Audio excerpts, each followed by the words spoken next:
Matt Robeson, Beyond Politics, and today, one of the most insanely interesting conversations I've had on this show in a long time about whether artificial intelligence is going to fundamentally change politics and American government. Now, this is the kind of topic that people might not immediately glom onto, like it might be too technical or wonky or just overdone. It does feel like we're awash in headlines right now about how AI is driving the economy or ruining the economy or changing everything about the world. And even I feel like I see a lot of this stuff and I only have so much appetite for it. I got to admit that I went into this interview with a little bit of hesitation, but I think you'll see if you're watching on video or here, if you're listening on the audio podcast only, that as we got into this, I began to see how truly earth-shaking this technology could be, how fundamentally it could change everything in the field I've been a part of for over 25 years. Some of the possibilities are truly wild. And what's even wilder is that they're starting to happen right now in pioneering experiments around the world by governments and politicians and campaigns. And you're going to hear about that. And I think if you're like me, you'll reach the end of this discussion with a whole new perspective on the potential, and it truly is a double-edged potential, of artificial intelligence for politics and government. My guest today is cybersecurity expert, known as the godfather of security, Bruce Schneier, the author of the new book with Harvard data scientist Nathan Sanders, Rewiring Democracy, How AI Will Transform Our Politics, Government, and Citizenship, which comes out Tuesday next week, October 21st. I hope you enjoyed this as much as I did. By the way, a quick programming note. If you want to go Google the definition of irony, it's doing a show about advanced technology and artificial intelligence and finding that there are moments in the discussion that are lost to history because of some kind of a technical glitch. I investigated and discovered that it came down to a loose cord somewhere. So, long story short, unless somehow AI interfered into the real world in some bizarre Tron-esque episode, there are a couple of moments you're going to hear in here that just seem to evaporate or get a little garbled. I apologize for that, but they're very few and far between. And with that, here's me and Bruce. Bruce, what's the most surprising application of AI in government or politics that's happening right now that people might not have thought about? So there's a lot, but I'm going to pick one. It's going to be AI used in opinion polls. Now, I mean, that sounds crazy to people because people have this notion that a poll involves a pollster asking a bunch of people a question, compiling the answers, and publishing them. That's not how polling works. There's an enormous amount of math between the questions that humans are asked and the results you see. And that's because polling is a detailed science, and it's hard to get the right distribution of people. So pollsters and all the polling companies have these formulas they use to weight different people. And it turns out AI can help in this. So there's a lot of work being done, and it's less in political polling and more in product research. Right? The money is in product research, where AI personas are created and pollsters ask these personas questions. Right? They ask real humans too, but they also ask AIs. And the AIs are actually really good at mimicking people. Now, there's good and bad here. Right? The bad is the AI can get it wrong, and the AI sometimes does. The good is you can ask an AI a million questions. Right? You can ask an AI a question you'd be afraid to ask a human. Like, how would you feel if I changed my position on climate change, gay marriage, abortion? Pick your hot button issue. You'd never ask that in a poll because it would get out that you're asking it. But you can ask an AI. So AI enhanced polling, I think, is one of the most surprising uses of the technology we're seeing right now. It's interesting. You're reminding me of a classic Isaac Asimov short story called Franchise, where there is his version of an AI. It's a huge mainframe computer that determines election results. Yes, exactly. And it determines election results by interviewing one person and just extrapolating from there. It sounds like what you're describing is the inverse of that. Let's go to a 30,000. Well, I want to talk about that because that's also interesting. Do it. All right. So this also, we talk about in our book, this notion of an AI voting for you, which that is a piece of. So, okay, I'm not going to Wait, lie. an I'm going AI to, would vote for you? okay, so let's start. What happens today, and I'm going to be honest here, I live in Cambridge, Massachusetts, and like everybody else in the United States, when we vote, there are dozens of elections that I know nothing about, right? City council, school board, dog catcher, whoever. What I do is the day before I vote, I go online, I find a voting guide, I read up on the candidates, I decide who best represents me, and I vote for that person. Okay? That's what I do today. Imagine in the future, there is an AI that either interviews me or it just listens passively that's my AI assistant, right? It's always listening on my phone. And the day before the election, it tells me, I've looked at the candidates, I know you, here's who you should vote for. Oh my God. What's the difference? It's That's not fascinating. much. And wait, let's go further. Go. Okay. Now let's assume that you can vote online. We have some secure system. That's hard. Let's assume it exists. Right. The AI says, I know you, I know the candidates. Here's your slate. Click here and I'll just vote for you. Okay, great. Maybe it just automatically votes for me. All right, now let's get a little crazy. The single AI knows everybody in Cambridge, and it says, here are the candidates. I know all of the citizens. I'm going to vote for all of them. Here's who wins. My word. Now, okay, What you're that sounds describing is pretty so deeply dystopian, disturbing to me. but the steps are all kind of reasonable. And the next step, of Yes. course, is we're going to dispense with the whole candidate nonsense, right? I'm the AI. I know the citizens of Cambridge. I know what they want. I'm just going to implement the policies, eliminate the middle person. Now, You know what? This democracy, is right? That's being run by an AI. But yeah. This is a great lead in to the 30,000-foot view that I was going to go to, because what you're reminding me of is an experience I had about 20 years ago where I went into a restaurant. It was a Chinese food place, and unbeknownst to me, they had this very odd business model where your wait person comes up to you and interviews you, and then on the basis of your responses chooses your meal for you. I would go to that And restaurant in a second. I mean, I don't know your culture. I don't know. I mean, I will go to yeah, except it restaurants wasn't and a often, Chinese yes. dude, it was a white dude. Oh, I mean, I'll often go to restaurants where I don't know the culture of the food, and I'll say, bring out what's good. I want to You see, learn about what you're cooking. exactly. Bring it out. Exactly. I'll eat What you're anything. demonstrating is what you just said about voting, which is you can start from a reasonable premise and end up in a In a dystopia. nonsensical and dystopian place. Okay, so And here's where I think it fails. And it's hard I think it's hard to understand where it fails. Our preferences are not just like lying on the floor waiting for them to be picked up. That the democracy is in part the act of doing democracy. And if an AI passively collects my preferences and votes according to them, that's not democracy because I'm not participating. So here's the question: how do we enable participation in a world where we're all busy, we're all preoccupied? I mean, I'm not paying attention to local politics today, right? I don't participate. I use a voting guide. I hope the voting guide is accurate. Right? They might be lying to me. I'm not going to know. So how do we ensure that we keep that participatory human negotiation process, even as we use technology to help us understand the issues? this is a really deep point that you're making. There is a I concept in get economics. it. You're the expert. I mean, And there's a concept. I don't know, right? I mean, don't look at me for the answers here. I'm just figuring it out. No, it's what that prompts for me. There's this concept in economics, revealed preference, which is what it sounds like. It's you can judge what people's preferences are based on how they behave, what they do when their feet hit the road.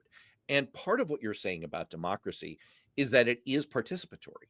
And I can interview someone about their preferences, but I might not get an accurate representation of what they really want. And they may not even know until they go through the process of participating. And in fact, as a former practitioner, as both a staffer and a campaign manager, this is one of the problems. This is one of the distorting features of democracy, is that you have your democracy. It's like, you remember the old ads, this is your brain on drugs.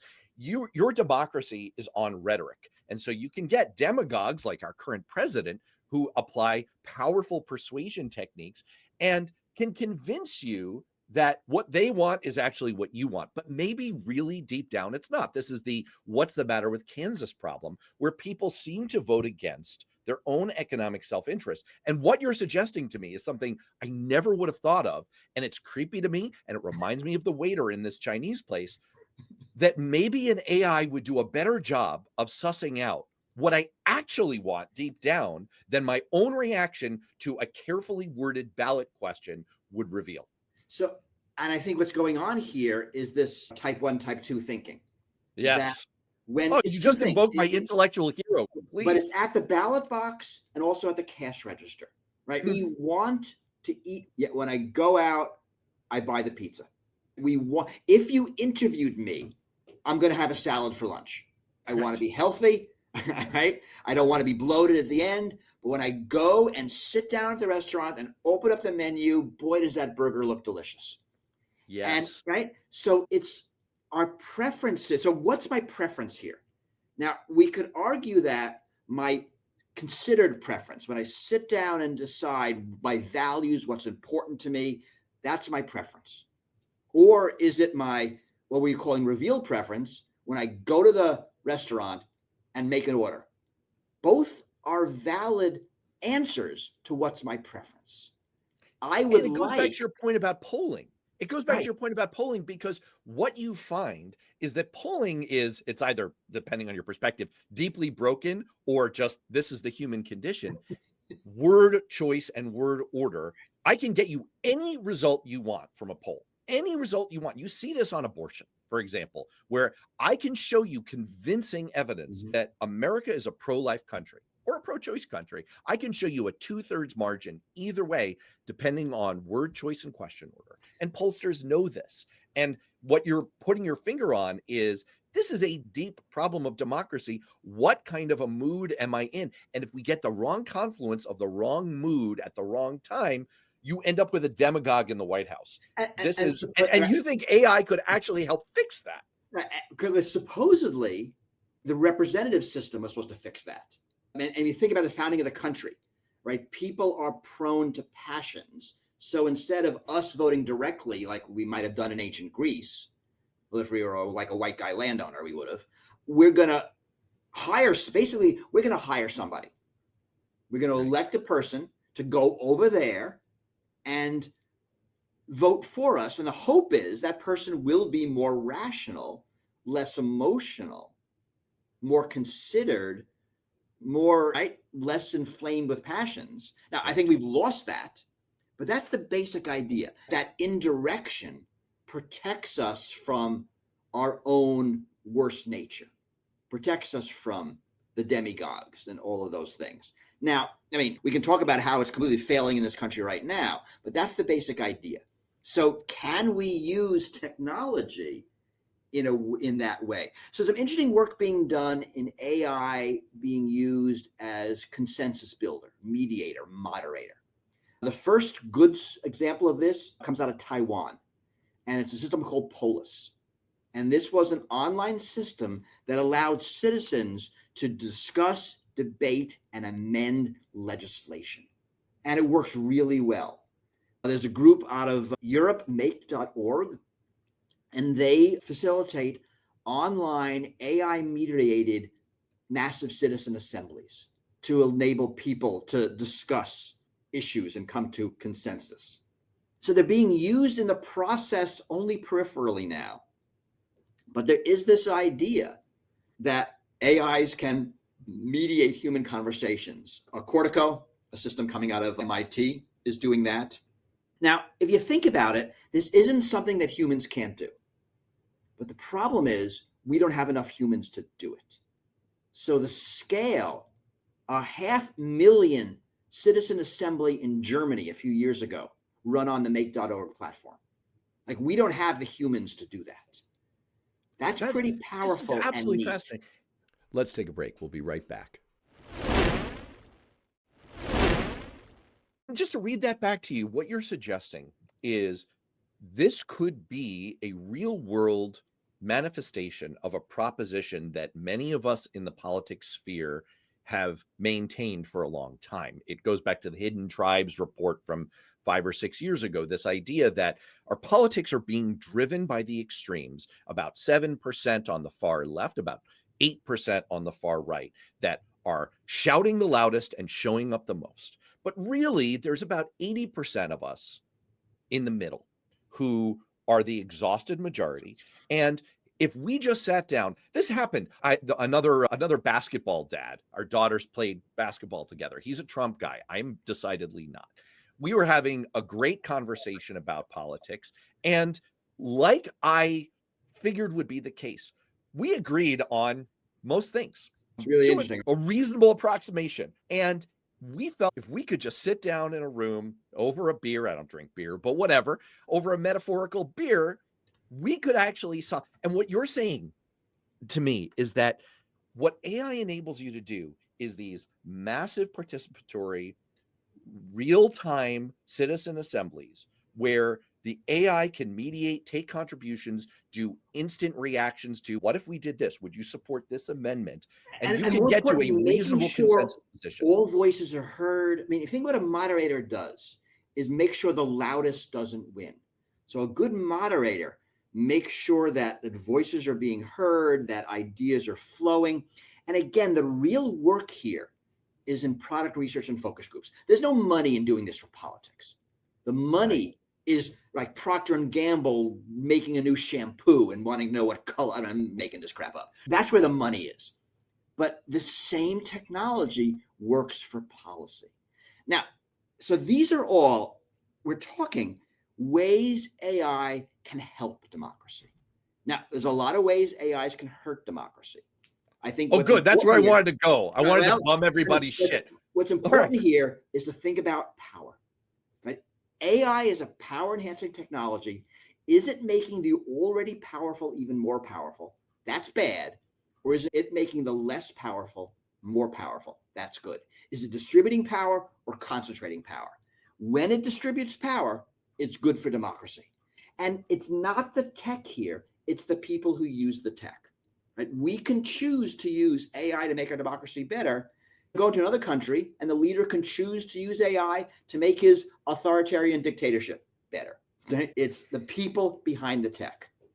I think that is the problem. And this is the 30,000 foot bridge that I was going to make is I'm old enough to remember when I had a college friend writing a thesis in the mid-90s about how the internet was going to transform democracy for the good, make information available to everyone, democratize information, engage citizens. And 30 years later, the report card on that seems, let's just say, decidedly mixed. For every internet-enabled Arab Spring, you've got a QAnon and 3 Russian election meddling operations. And if you add in all of the ways that we communicate online, how extreme the language has gotten, not just on social media, but in email fundraising, which I think is a very undersold aspect of what's happened to our politics, and the ways that traditional media with high journalistic standards has fallen apart under the crush of online content. I'm air quoting for anyone listening on audio later. I think there's a strong case that the internet has been a net negative for democracy, and the early indications from AI are not great. I think this is a standard blame capitalism problem. This is not the internet. The problem is that social media, these systems, have a business model of surveillance and manipulation. If Facebook was $30 a year, all they would want is at the end of the year, you feel good enough to re-up. And if being on Facebook for 2 hours a month made you the happiest with Facebook, they would be thrilled. But Facebook doesn't work that way.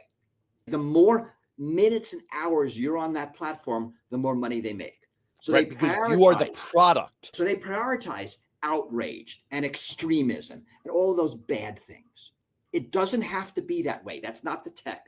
That we could decide that surveillance is an illegal business model, right? Just like you're not allowed to send 5-year-olds up chimneys to clean them anymore. You're not allowed to sell your kidney. You're not allowed to sell yourself into bondage. There are lots of business models that we as society have decided are illegal because they are immoral. And we could do that here. Remember 2008, right? Obama was the social media president. He was the first candidate to figure out how to use that technology for engagement, for community, for support. Right? I mean, that was, I guess, the equivalent of the Arab Spring in the US. It could have kept going that way. It is the business model that changed that. And you're right. I think AI is going down that same path, right? Where a bunch of white male tech billionaires are building these massive monopolies that are going to spy on you and going to manipulate you, and it's going to be horrible. But it could be another way. And this is an abdication of policy. I get it. The US, we have dysfunctional government. We don't do policy anymore, but we could. Right? And you can imagine a different world. So don't blame the tech. Blame the humans using the tech. Blame the business models in which that tech operates that causes the tech to have certain affordances. But it could be different. I mean, I will go ahead and stipulate that your point is true, that there is a theoretical utopian possibility. And what concerns me is the real world dystopia that you can end up in. And I'd like to quote you Nobel laureate Geoffrey Hinton, who you're recognized as the godfather of security. He's recognized as the godfather of AI. He won his Nobel Prize for some of the work that undergirded the creation of AI. And he left Google 2 years ago out of fears over the risks of AI for society. And his immediate and top concern was that, in his words, the internet would be flooded with false videos, photos, and text. And the average person will not be able to know what's true anymore. And he's also worried that AI technologies are going to be so disruptive to the job market. And to me, that sounds like a powerfully toxic combination. Millions of people with livelihoods disrupted while tech bros in San Francisco are getting mind-bogglingly rich, and an engine that disrupts our very sense of what's true and what's not, and it's wide open for manipulation by our enemies, like the Russian government, or the enemy within, like Donald Trump. And what really bothers me about this scenario is it's all too real to veer toward the dystopia, not because of the tech, as you say, but because of the reality of the world we live in. In the scenario that was mind-blowing to me, that you outlined a few minutes ago, of an AI-enabled town hall reaching a consensus engine, the fatal flaw in it is that you have to have agreement on what the facts are that are being presented to the humans through the AI. You have to have a shared sense of reality. And we don't necessarily have that. I'm not sure that both sides or our current government would, I'll use another $100 word here again, would stipulate the basic facts of the case. And the whole thing could immediately fall apart. I mean, it feels to me like, for all of the optimism that you lay out, and it's actually refreshing and inspiring, I'm worried that we're on a glide path toward the dystopia. So I am too. So I'm actually in Toronto this academic year. I'm at the University of Toronto, which is where Geoffrey Hinton is. So we're neighbors now. And I think he's right about all these things. And I don't think he's wrong. A lot of those problems are bigger than tech and bigger than AI. The problem of certainly a non-shared reality, I will lay that somewhat on the rise of social media. And again, prioritizing engagement, which prioritizes outrage, which means the extreme views win, which means there's reason to push those. But it's older than that, right? I mean, that's Fox News. Right? And Fox News is what, a couple of decades old? And having that alternate reality has been a product of that. Tech does not tech doesn't fix that. I do think about AI generated deep fakes, but honestly, what's the difference between an AI generated fake and actors on a soundstage? We've had fakery since photography. And if you remember a few years ago, that video of Nancy Pelosi looking drunk, that was like a regular video slowed down. That wasn't even AI. That was like minimal tech. So you don't need this high tech to have this kind of propaganda. What the tech does is make it available to everybody, right? It's the scale. That instead of Russia having 100 or so people in a building in St. Petersburg pumping out propaganda manually, like they did in 2012, they could do it automatically, right? They have the AIs produce millions of fake tweets and posts. And what we see as vibrant political conversation online is just bots arguing with bots. So, I mean, I want these sites to have good human verification. Know it's a human. And again, I blame the business model that Facebook makes money from all of this propaganda. They don't actually, they want to look like they're doing a good job. They don't want to do a great job. But we can fix that. So I think you're right. I mean, I think there's going to be a lot of bad things coming because this AI generated content can't easily be distinguished from real human generated content. So it's the astroturfing idea made magnified a gazillion fold. But again, it's the people, not the tech. We could choose to do better. My guess is we don't. I mean, where I look for this kind of regulation is the EU. They are right now the regulatory superpower on the planet, and they are willing to regulate these technologies. We're going to see how well they're going to do. It's hard. It's global tech world. So yeah, I am worried as well. And I mean, I think what you're pointing to is, this is another Asimov example of like a 600 kilogram cube. I appreciate the science fiction references. This is all good. This is me, man. Although you're dating yourself with your Asimov. I mean, I date myself with my hair all the time. That's why I wear a hat. Imagine a 1 meter cube of some very dense material that weighs 600 kilograms. Can a group of people lift it? The answer is theoretically, yes, we could all lift a certain amount of weight. Practically, no, because we can't all get our arms around it at the same time. And I think what you're outlining here is there are wonderful use cases for AI that would enhance government and democracy. But the question is, can we get our arms around them? And I'm worried that the answer is no. Although I will say that I'm not, of course, a 100th of the expert that you are, but just based on my expertise in government, I wonder if the most likely outcome is kind of a middle ground where there's a lot of slop and a lot of chicanery and a lot of deep fakes and a lot of mess and some things that are kind of good or kind of goofy or kind of ridiculous. I want to talk a little bit about one of these. This is a little bit lighter than the conversation so far. I want to talk about the applications of AI in campaigns. On your newsletter, which is a really fascinating dive for people to fall into on the internet sometime, I highly recommend it.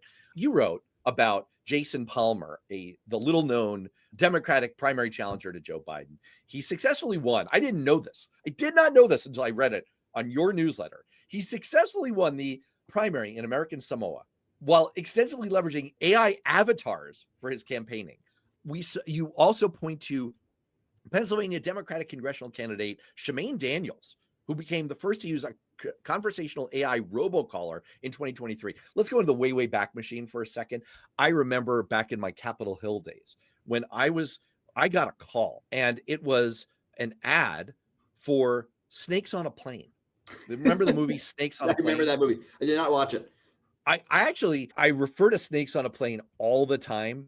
It's just the best possible name for a product. Just say exactly what you're going to get. It's if you go to a restaurant and it's called Food on a Plate, and you could like put in certain responses, and then you could program it for Samuel L. Jackson to call one of your friends with a prank call based on what you'd said. It would be his voice making fun of them and promoting the movie.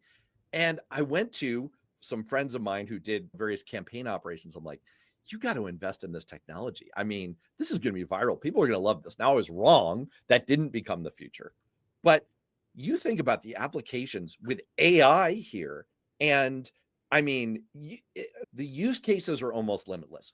Be speculative for a second. What do you see coming in the next few years with AI on campaigns? Let's take a break. We'll be right back. So let's talk about things that are happening. You mentioned Charmaine Daniels using the AI robocaller. There are other examples of that. The most interesting one was in Japan.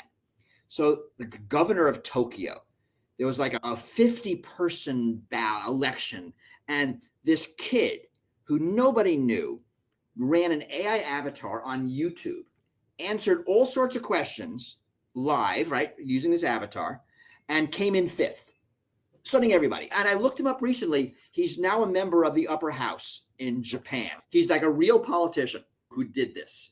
So we're seeing these authorized AI avatars. There was a Pakistani politician using an AI avatar to give speeches while he was in prison because he couldn't give a speech. There are Venezuelan journalists who use AI avatars because they fear for their life. Moti in India uses an AI avatar to translate his speeches in real time to the 20 plus Indian languages. So there's a lot being done with authorized avatars. And I think there is a future in that instead of getting just a robocall or reading a dull pamphlet, I could interact with the candidate, right? These are deep fakes, but they're authorized fakes. And there are a lot of reasons why you as a candidate might want to do that. So that's one.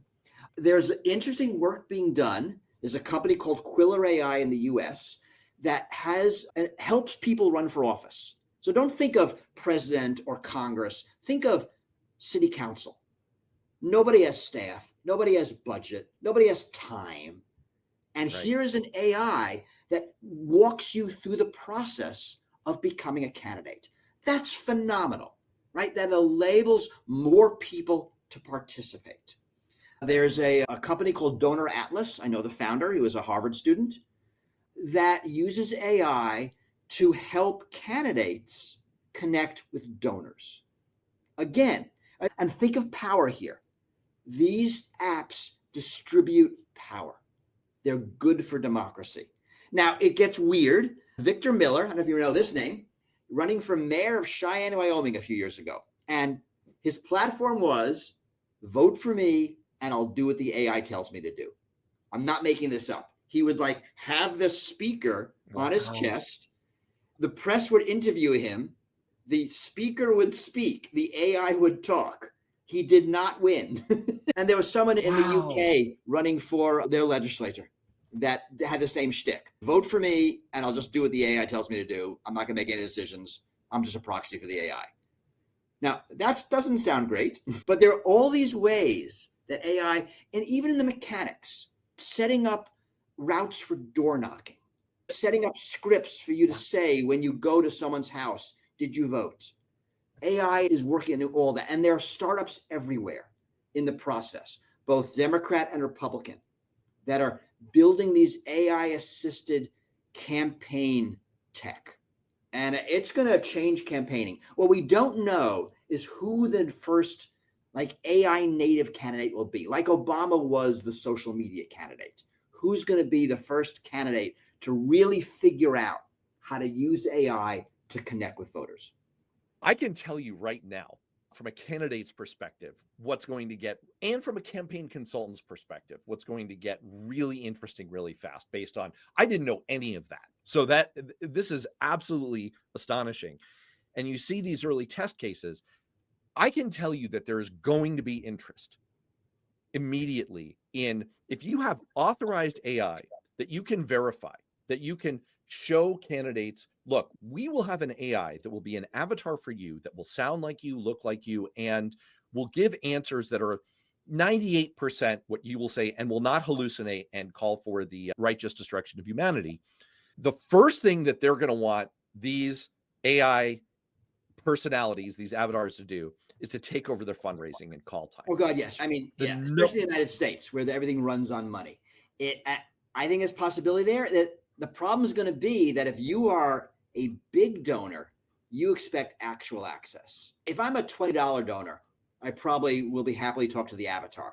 But if I'm a, multi-million-dollar donor to the secret PAC, I'm not going to settle for the avatar. Here's what I would do if I were so the way you do call time, oh my gosh, this is such a nerdy deep cut. Yes, for people who really like the mechanics of politics. So the best practice if you're doing fundraising, still to this day, the number one best way to raise money as a candidate is call time. You set aside 4 or 5 hours, you go to a windowless cubicle. It's really depressing. There's a single plant in the corner, and you pick up the phone and you start down the list of people who have given the max to candidates like you. And you call them, and you start with all your friends and family. You call them, you have the world's most awkward conversation. I know times are tough. Can you give me $5,000 right now, today? And you do this over and over again. It is awful. Now, the best practice for doing this is to do something called double dialing. That's where you have an enterprising young person sitting next to you who's dialing a different set of people, because nowadays people don't really pick up the phone. So, they're dialing at the same time. You're only going to get a pickup like 1 out of 20 calls. The best candidates do triple dialing. So the first thing that I would do if I were a fundraising consultant is I'd create an AI avatar, not for the candidate, but for me. For I am the assistant to Dr. Schneier, and he's running for Congress, or he's running for Parliament in Canada, whatever they have there. And I'd like to just talk to you. I'd love to put you through to him, but would you tell me, and just program it to be engaging, to be witty, to ask some questions. And it all shows up in a little brief in real time for the actual candidate. And if you get a live one who's willing to have a conversation with the candidate, put them through. The efficiency would be through the roof. I'm telling you, this is going to happen within the next 2 years. All right. So we got a good business model. Now we just got to get some funding and build this thing. That's certainly reasonable. I mean, it is not much more than those call managers that the phone companies would sell for product marketing, for customer service. They would do outbound, and you know this. Sometimes you get a phone call, incoming phone call, you answer it, and there's a delay before a human picks up. That's because the computer's doing the calling and routing the calls to a human operator. And then sometimes there's a delay. This is harder because it's just one person, only one human that matters. You can build this. This isn't even hard. This isn't even hard. Wow. I mean, and I can see from there the idea of why do door to door? If you could get someone engaged in a chat over text, over an app, like why do phone banking if you can have, I mean, one of the problems you have with phone banking in campaigns, or at least used to have not that many years ago, is you'd get a ton of volunteers, but the volunteers you're rolling the dice. Like it's whoever you get, is going right? to come into your Right. They have a script, they have easy questions to answer.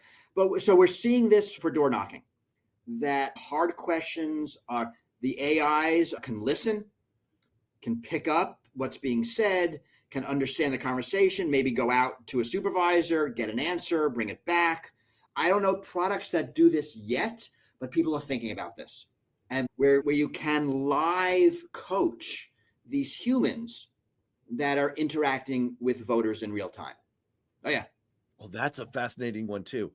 Oh, my gosh. This is, I mean, my mind is completely blown. All right, look. So let's stop. Before we get too excited, let's talk about the problems before we get there. Now, so you mentioned one. Oh, good. Right? I really am looking forward to bumming people out again. Yes, please do. Right. Accurate. These systems have to be accurate, and accuracy is going to be different for different tasks. So is the AI fit for purpose? Sometimes it will be, sometimes it won't be. It's always getting better. What kind of mistakes it makes? If it makes the kind of mistakes humans make, we're generally pretty good. Makes new sorts of mistakes, we're not. So that matters. What are the biases the AI has? Now, another way of saying bias is a value. I kind of want an AI that has a bias towards fairness or justice or equality. I don't want it to have a bias towards racism. In some applications, you will want an AI that is biased just like you. So there are judges using AIs to help write briefs. In the old days, they would use humans to help write briefs. I guarantee you, they hired human law clerks that match their biases. So they will also want an AI that if it is a racist judge, he's going to want a racist AI, the way it goes. And we can't do anything about that, right? We allow the humans to have these values. We're going to have to allow the AIs. If the AI is being used in a situation where it's doing a task for all of us, so in our book, we talk a bit about AIs assisting in benefits administration. There, the AI has to be fair in some way we can all agree on. And that's going to be harder. But there are ways to mitigate that. We talk about a scenario where AI is helping with disability benefits. So right now, there's a 2-year backlog in the United States. People die waiting for benefits. And AI can help there.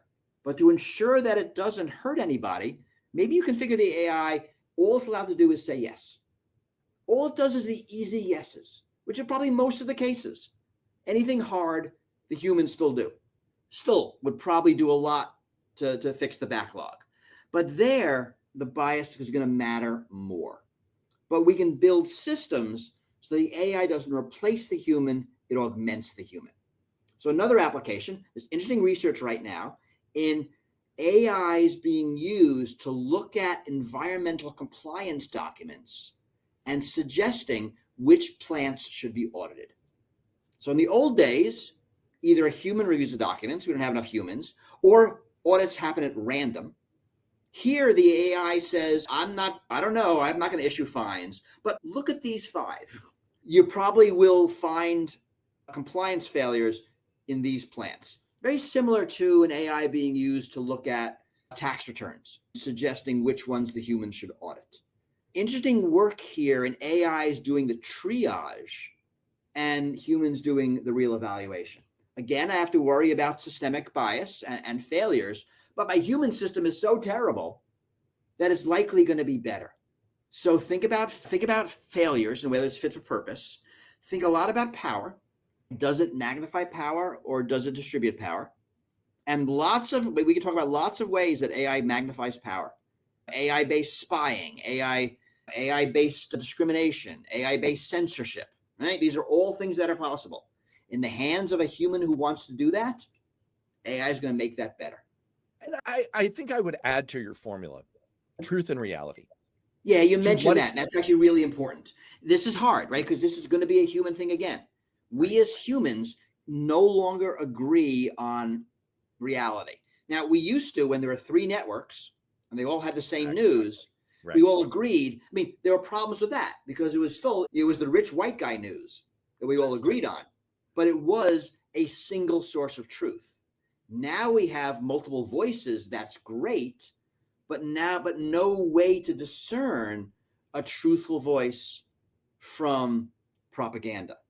And that's bad. We need to figure that out. That's bigger than AI. AI can help if we choose it to. I mean, a lot of work is done on fact-checking social media, but it doesn't work because people who believe the fact-checking don't need the fact-checking. People who need the fact-checking don't believe the fact-checking. So the tech doesn't help here. This is something society needs to figure out. You, in your career, coined the term security theater. I know, it's my contribution to popular culture. It's so weird. It's a great contribution if you've got one. And look, it's getting results. We don't have to take off our shoes on airplanes anymore. So yes, score 1 for common sense. The idea of security theater is it's security measures that make people feel more secure without doing anything to actually improve their security. When you look at the questions that we're teeing up here, we could go toward a utopian or a dystopian future with AI. And here are the core issues that we have to look at when it comes to AI. Truth, magnification of power, distribution of power. When it comes to regulation and security, what's really critical? What do we have to get right? And what's just security theater? So, if I'm picking one thing, it's a good thing to end on. The problem, a lot of the problems stem from this, again, where sort of my blame capitalism argument, that the fact that we have these large tech monopolies building these technologies for all of us.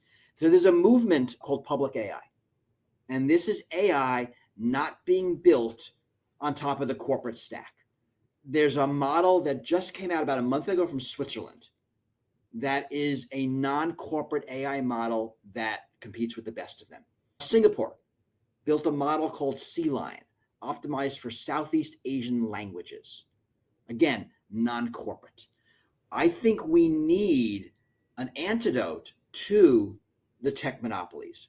The tech monopoly is going to push AI in the direction of near-term profits for them, not in the direction of benefit to society, right? That's not what they do. And that's going to be the social media path. It is not replacing corporate AI with public AI, but there needs to be some counterpoint in the mix. And that will drive, I think, the corporations to do better. This is not a pipe dream. I've just mentioned 2 examples where it's existing. What's happening is the cost of building these frontier models is coming down. And we're not sure you need hundreds of billions of dollars to be a viable AI company. China showed that when they produced the DeepSeek model. It's interesting. They were denied access to the cutting edge chips US companies use because of export controls. So their engineers, their scientists were forced to innovate. And they did. Now, this is not an arms race. Their paper is public, just like everybody else's paper is public. We all can learn from what DeepSeek did, what those engineers did, and it is being replicated. So my hope is that this tech monopoly will be broken in the AI space. And once it is, I think we're going to see a lot more innovation, a lot different innovation, and just a lot better models for society. And that's what I think we need to get right. I'm in Canada right now, and there's a debate going on because OpenAI is offering to build Canadian AI using OpenAI stuff. And it's no, don't do that. It's a poison pill. Not what you want. You as Canada should think like Airbus, right? You should get together with other countries around your size, maybe in Australia, New Zealand, the UK. Let's think of all the rich English language countries. And you can build a non-corporate model that'll compete with the corporate model. A public option for AI. An AI public option, yes. Bruce Schneier, this has been an absolutely fascinating exercise in thinking about the future in AI. And the book is Rewiring Democracy, How AI Will Transform, and I'm confident that it will transform our politics, government, and citizenship. Either Thank for you good so or for much. bad, yikes.